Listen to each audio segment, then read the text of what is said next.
చేసినటువంటి జిందా సత్యనారాయణ గారికి, అదేవిధంగా డాక్టర్ శంకర్ గారికి, అదేవిధంగా వేదిక సాన్నిహిత్యం ఏర్పరచుకొని కాపాడుకుంటూ పెంపొందించుకున్నారు.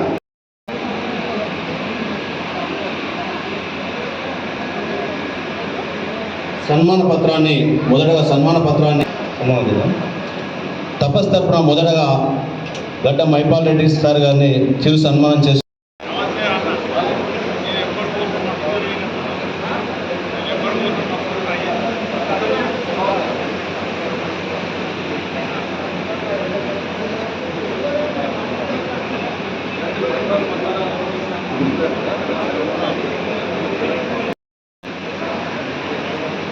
దగ్గర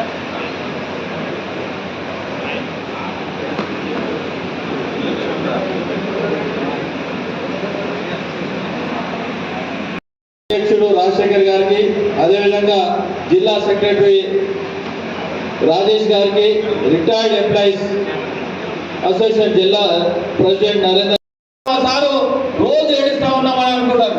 ఒక రౌతునేమో కొట్టకుండా దాన్ని తొక్కుండా పోతా ఉంటారు. కొట్టిన రౌతు ఏదైతే విగ్రహంగా తయారయ్యి గుడిలో ఉండి పూజ చేయబడుతుంది. ఆ గుడిలో ఉన్న పూజ చేసిన విద్యార్థులే ఈరోజు మైపాల్ రెడ్డి గారికి పట్టుకోవాలి. నేను కూడా మా సార్ ఎవరైతే ఉన్నారో, నేను ఎమ్మెల్సీగా ఉన్నా కానీ